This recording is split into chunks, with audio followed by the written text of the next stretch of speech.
Good morning, good afternoon or good evening, depending on your name. Is Alex William Smith by birth, better known as Jonathan Royal, hypnotist of circusofthemind.net. And 26 years ago,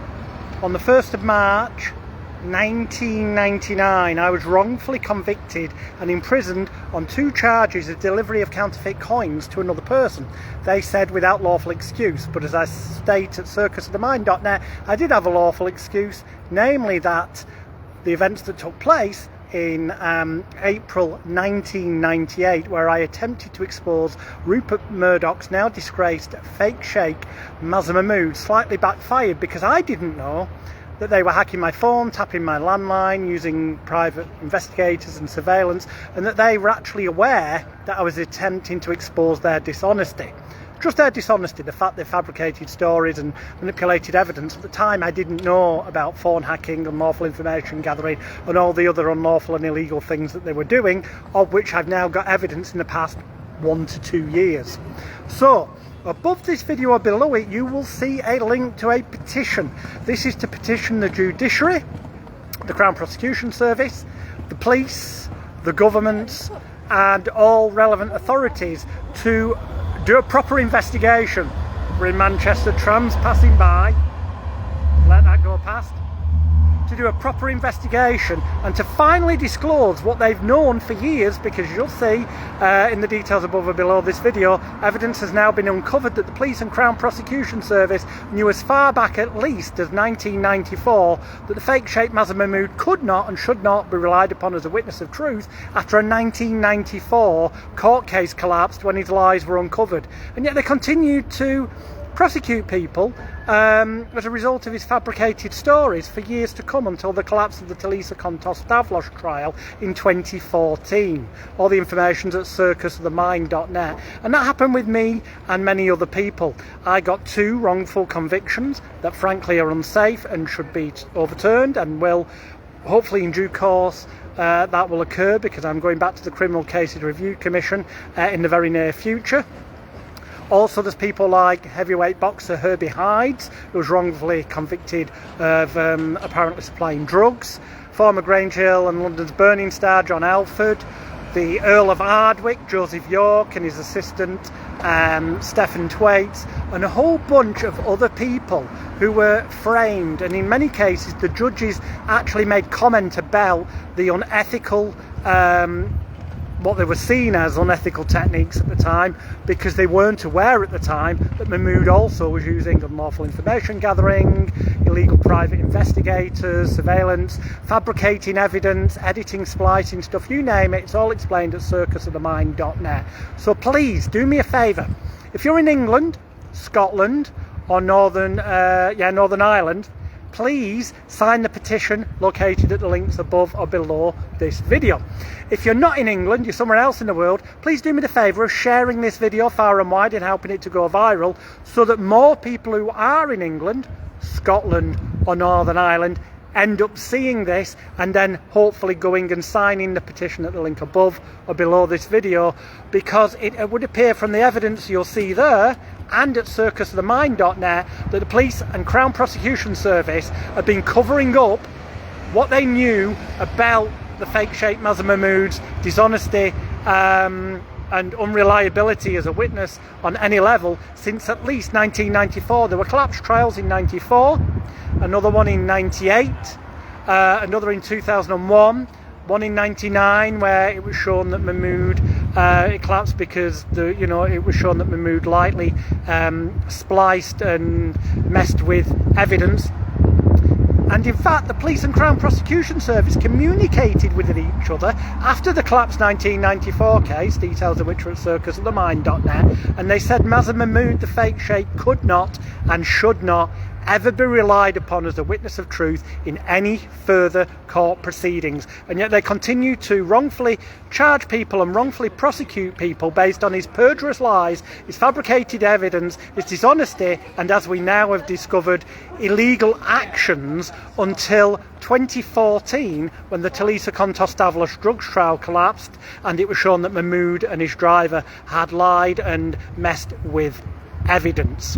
Why did the police continue, and the Crown Prosecution Service, from 1994, when there are documents showing they communicated with each other, stating to each other that Mazher Mahmood, the fake sheikh, could not and should not ever be relied upon any further as a witness of truth in any legal proceedings? That was stated between the police and Crown Prosecution Service in 1994, as you can see at circusofthemind.net, and the links above or below this video. Why did they carry on then until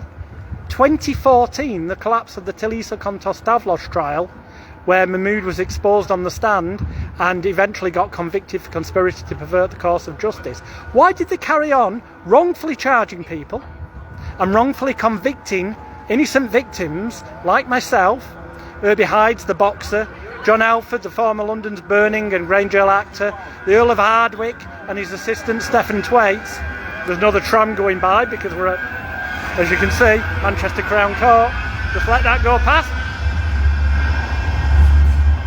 Why did they carry on wrongfully charging people and wrongfully convicting people based on the perjurious lies, the fabricated evidence of the fake Sheikh Mazher Mahmood? And what makes it worse is they knew and acknowledged to each other, the police acknowledged in writing to the Crown Prosecution Service and vice versa in 1994, after a trial collapsed where it was shown that Mahmood had lied, that he could not and should not ever be relied upon as a witness of truth in any further legal proceedings. And yet for some reason they turned a blind eye and they carried on wrongfully charging people and wrongfully convicting people until the collapse of the Tilisa Kontos must get a new set of teeth. The Tilisa Kontos Davlos trial in July 2014, which led to Mahmood being jailed for conspiracy to pervert the course of justice. Now, back in 1998, when I attempted to expose Mahmood's dishonesty, I thought it was just a case of exposing the fact that he'd printed lies and claimed people had done things they hadn't done.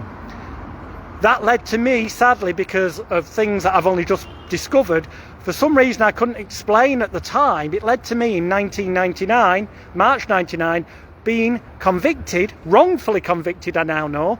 with what are now 2 unsafe convictions for delivery of counterfeit coins to another person. They said without lawful excuse. I now have the evidence that I had a lawful excuse. The proof I now have is that I was acting as a journalist. I've always said that at circusofthemind.net, that my aim was to expose Mazher Mahmood's dishonesty. What I didn't know, sadly, until in the past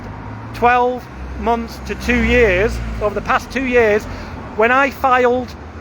proceedings against Rupert Murdoch's newsgroup newspapers on the 30th of September 2022. You can see my claimant specific particulars of claim in that case at circusofthemind.net. I made various allegations towards newsgroup, including the fact Mahmood had lied about me, fabricated evidence, and because of new evidence that had come to light, I now know that he hacked my phone on multiple occasions, may have used tapping of landlines, most certainly used unlawful information gathering techniques, illegal private investigators and surveillance on me, not just before the fabricated story appeared, but also after it, for months afterwards, so that they could interfere with my legal defence, because I always intended to plead not guilty, and it was only on the first day of trial in 1999 that I changed my plea to guilty with mitigating circumstances, when I was told that Mahmood would not have to disclose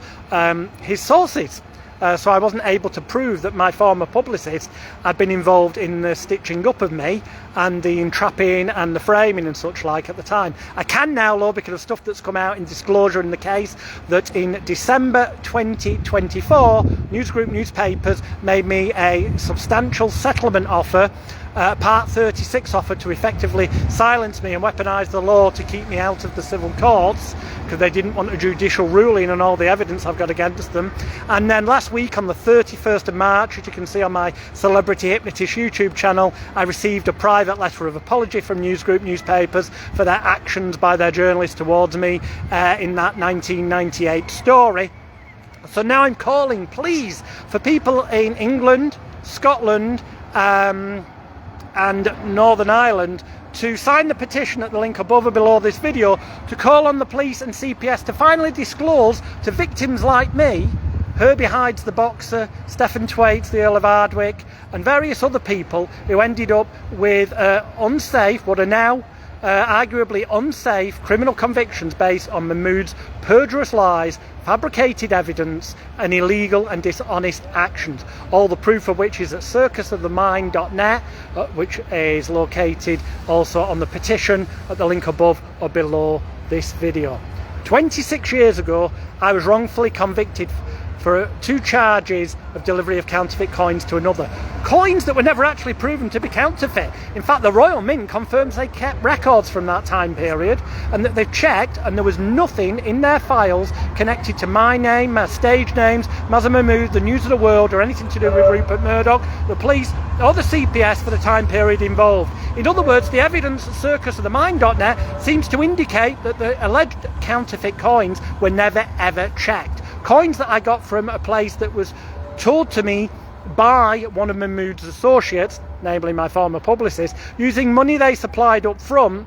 But I had the lawful excuse that I knew I was dealing with the fake Sheikh Mazher Mahmood, as explained at circusofthemind.net, and was doing it in the course of journalism in the public interest because I wanted to expose his dishonesty. The thing is, I did not know they were hacking phones and using all these other unlawful and illegal surveillance techniques, so they knew what I was up to. They knew my intentions to expose his dishonesty, so they did everything they could and used every trick in the book, both legal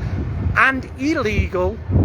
to stitch me up good and proper and land me with 2 convictions in 1999 based on Mahmood's fabricated nonsense story in 1998, all details of which are at circusofthemind.net. But I'm not the only victim. That was 1998, but the police and CPS knew in 1994, at least 4 years earlier, that, as they say in documents, let's the tram go past, the tram is going past, as they said to each other in documents that exist, as you can see at the details of circusofthemind.net, in 1994 the police and CPS said to each other